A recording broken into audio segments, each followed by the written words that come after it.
Alright, welcome back to day 3. And as usual, we're going to be playing 2 3-minute games. And I do expect that games should be again very easy.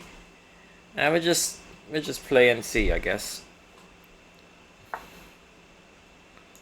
As usual, we have to start in move A6 and H6. And that's one of the roles of this challenge. So it's not really that much about trolling my opponent as it is, abiding by the rules. So we have got some sort of London system where white's being very greedy. Going to play e5, h3, bishop h5 is then knight takes e5. It's actually a good question.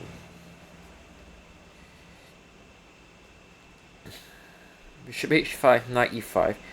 Well, bishop e2, knight c6, bishop d1, knight d8 is bishop b3. So I can play bishop h5. Yep. Okay. So we're not getting back this pawn on c5 anytime soon, but we're gonna have some compensation. And it's not so easy for white to break out of this. I guess he can play c4 at some point. It's probably what he should do. Again, I don't think knight takes e5 is working because bishop e2, knight c6, bishop d1 is going to be bishop b3 at the end of that line. Knight d2.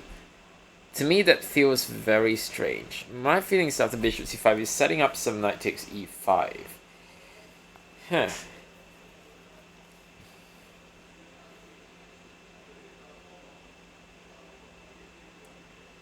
Maybe quite smart.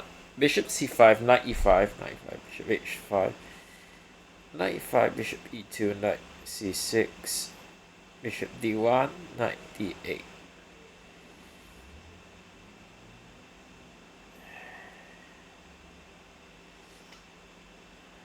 going to take a b7, that's the issue.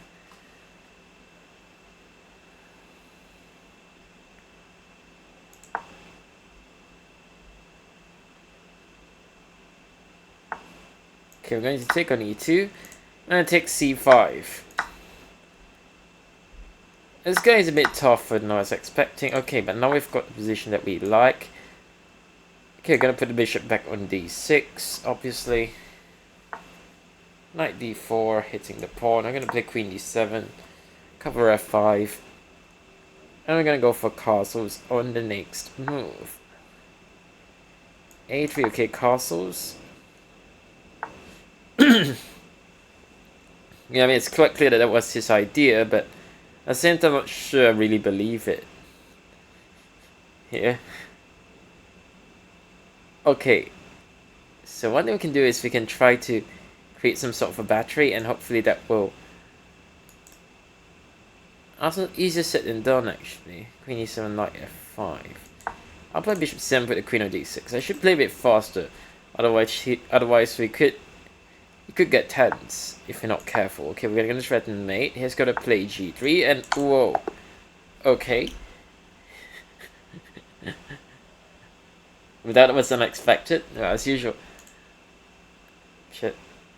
You should always ask, when you're playing chess, it's always useful to ask, what's your opponent's strat after every single move? And if you'd done that, then this one would have been a no-brainer.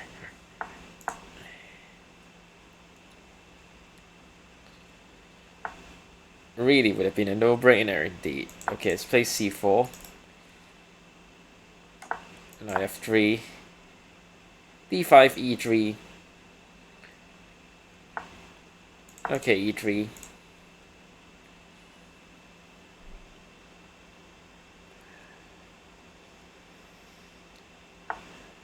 d5.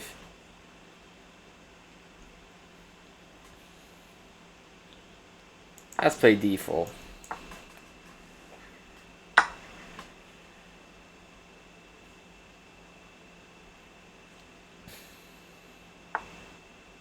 b5 is slightly surprising. I'm gonna put the bishop back on d3.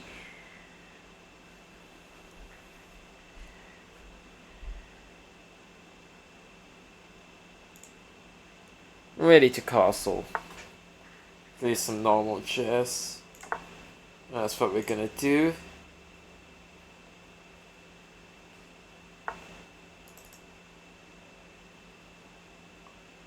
Really?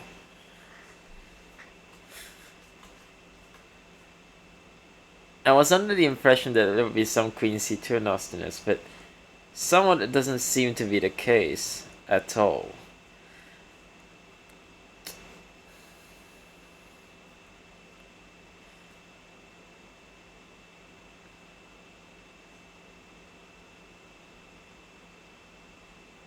Sure, let's play Queen C2 anyways. We've got to stop E4, obviously, that's the point.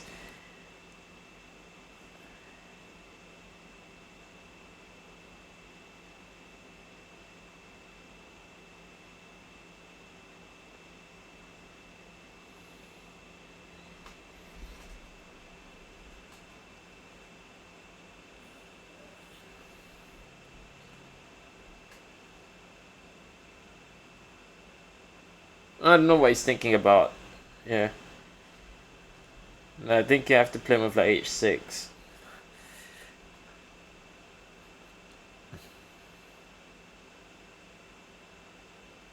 Dude, I think bishop B7. What? I was gonna say I think bishop B7 could be quite interesting now that I think of it. But this just looks... I mean, he's really going for a one-move threat here. You have Queen E5. Oh, maybe this is not so simple.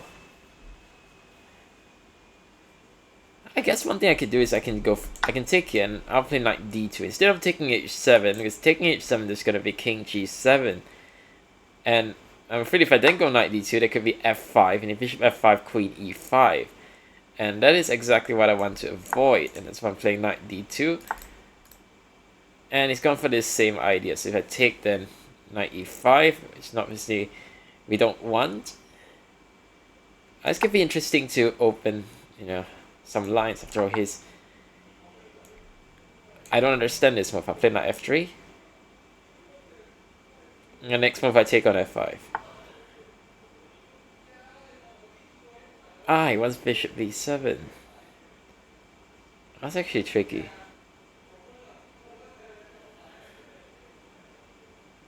Trickier than I expected, actually.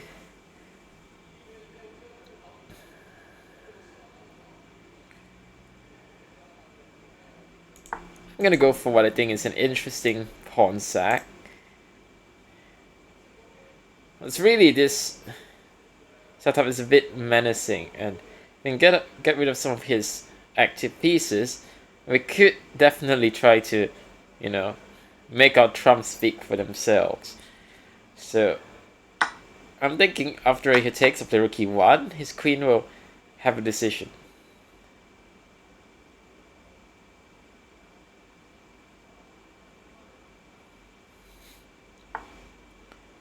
Queen G7.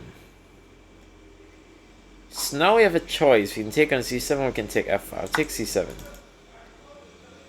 Just feels better.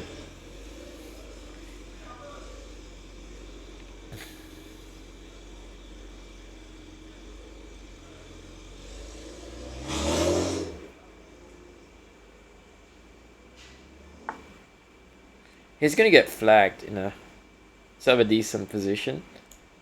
That is my best guess of what's going to happen. And in such positions, the way you play is you play very safe. So you go for an endgame you know is winning, where you basically have no losing chances, and you know, your opponent's going to hang even more stuff. He just resigns. I mean, there are many ways to play. I was thinking, for instance, of just taking and then playing something like rook. I was thinking even just taking this guy. After rook c8, now go rook c1, and feels like this pawn is just gonna drop after something like... So this first into c3, then we go rook c2, and we play rook f3 next move and take it. Okay, maybe we can go rook c6, but now that's gonna be rook c5, so that is gonna win the pawn. Yeah, pretty smooth games today. Although I was surprised, you know, these players are hanging less material than I was expecting. So, yeah. I shall come back again tomorrow.